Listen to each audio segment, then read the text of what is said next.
एक पत्नी अपने पति से बोलती है कि सुनते हो जी, जब से मुझ पर 2 बच्चे पैदा हुए तब से मेरा शरीर बेडोल सा हो गया है, पेट थोड़ा बाहर निकल गया है और मैं ऐसी रहा नहीं करती थी। मैं तो बड़ा ख्याल रखती थी अपने शरीर का, और तुम कहो तो मैं जिम चली जाया करूं।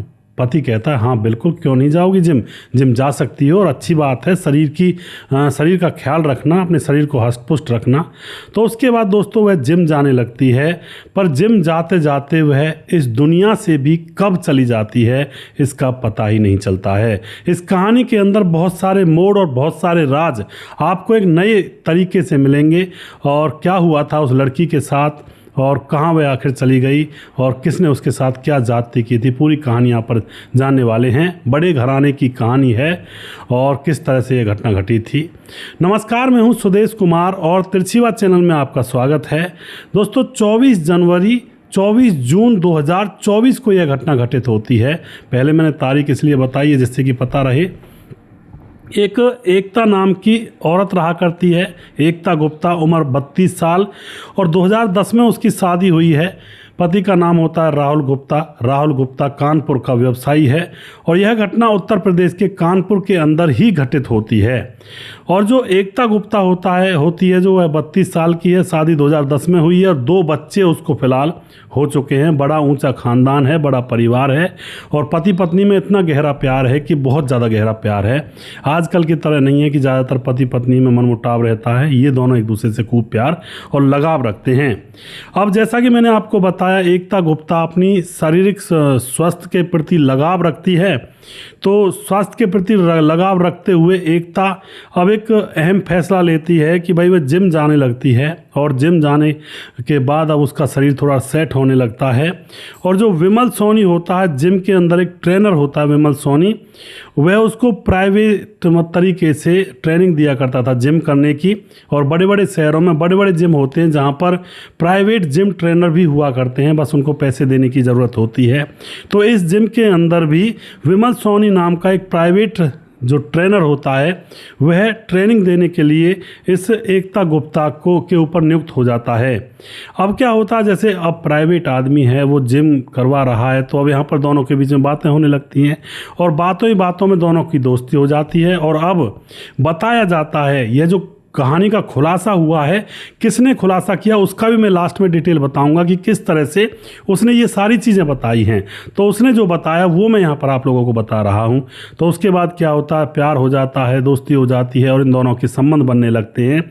और अब तो एकता गुप्ता और इस जिम ट्रेनर विमल के संबंध बनने लगते हैं।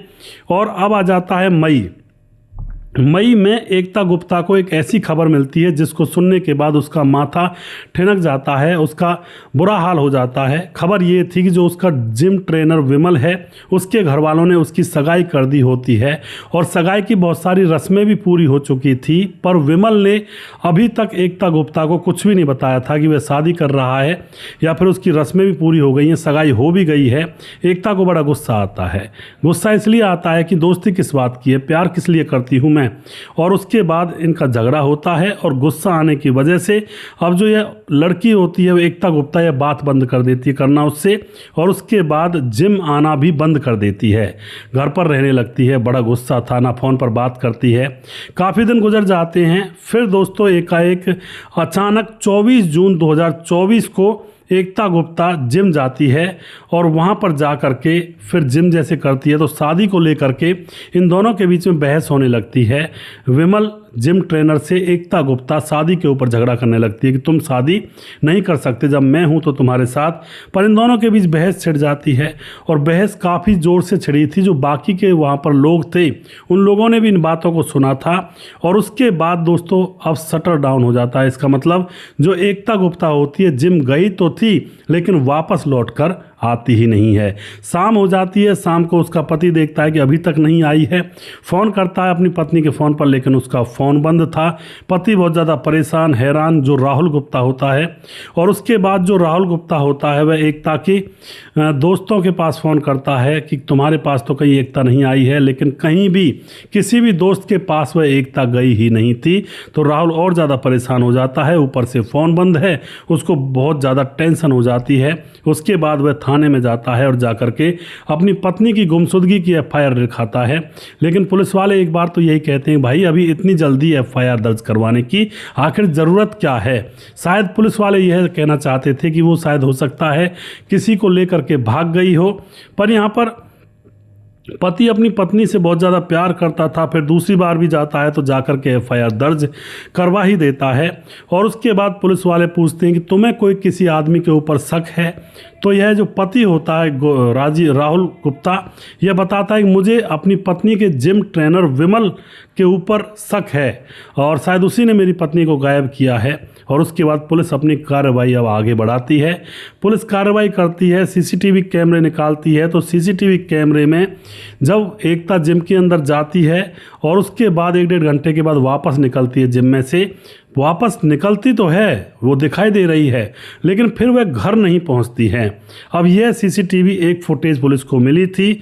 अब उसके बाद विमल जो उसका ट्रेनर होता है उसके बारे में पुलिस जांच पड़ताल करती है, उसके घर पर जाती है। तो दोस्तों यहाँ पर अचंभे की बात ये थी कि विमल तो 24 जून से ही गायब है। जब से यह एकता गुप्ता गायब है तभी से विमल गायब है।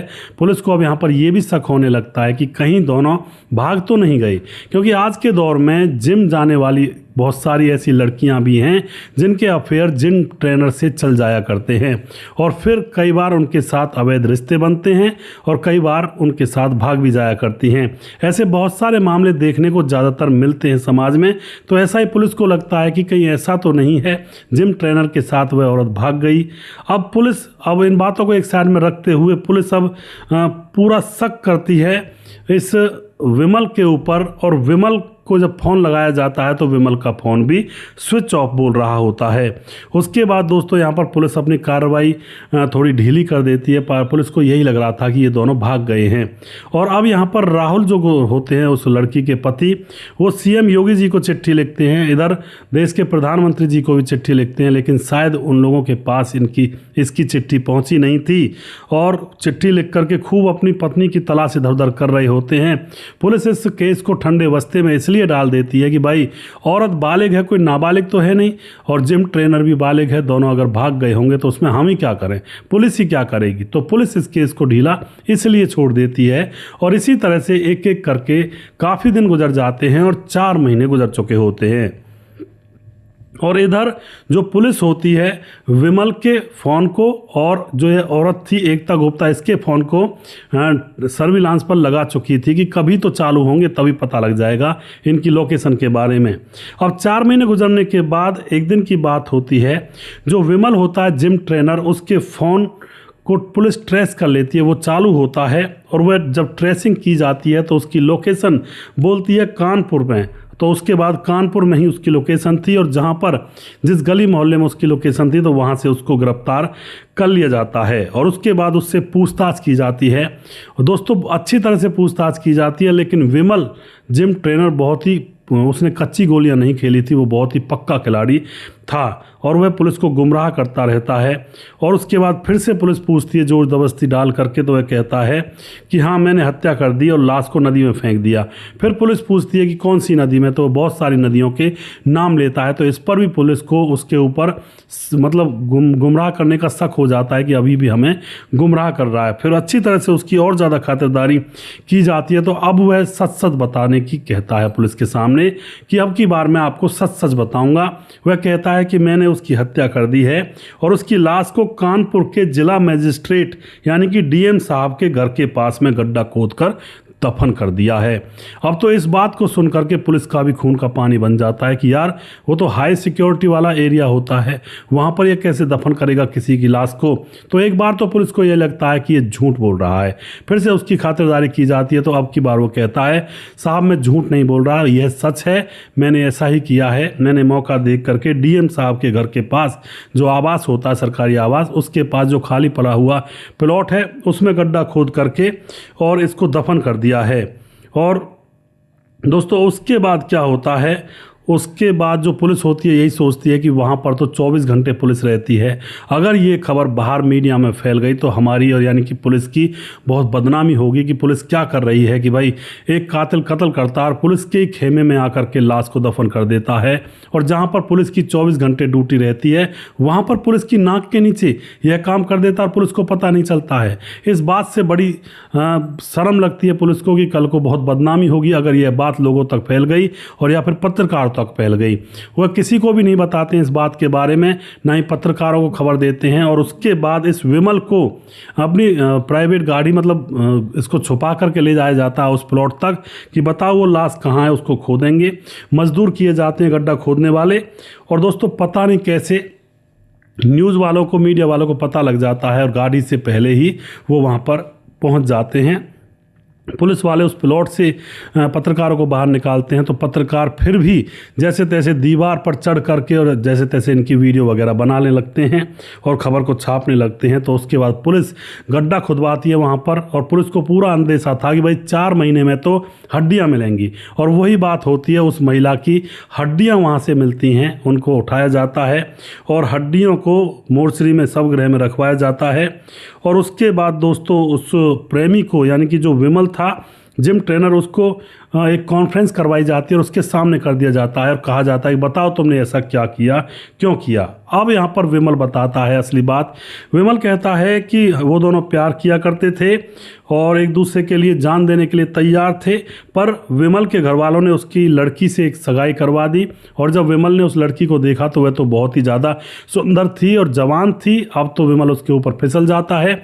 उसको पहला प्यार एकता गुप्ता बिल्कुल याद नहीं रहता है और उससे वह सगाई की हामी भर देता, शादी के लिए तैयारी करने लगता है।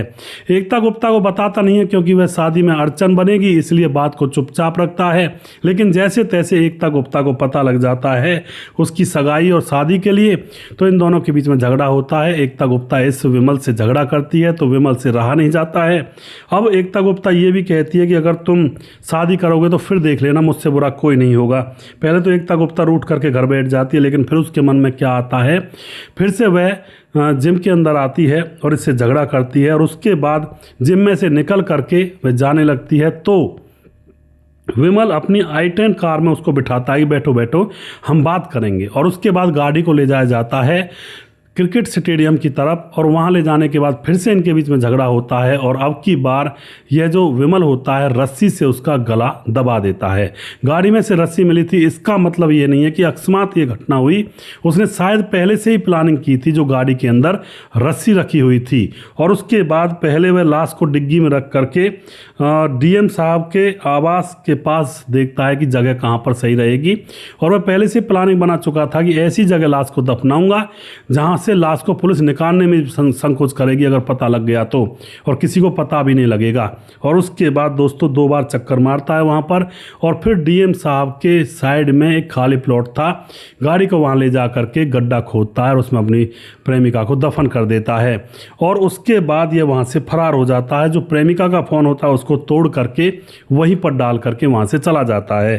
अब दोस्तों डीएम परिसर में कैमरे भी लगे हुए थे, पर उन्होंने देखने की मतलब कोशिश नहीं की होगी या फिर देखे नहीं होंगे। अब यहाँ पर उन कैमरों को जब देखा जाता है तो उस कैमरे के अंदर यह तकरीबन 45 मिनट तक वहीं पर उसी ग्राउंड के अंदर लाश को दफन करता रहता है।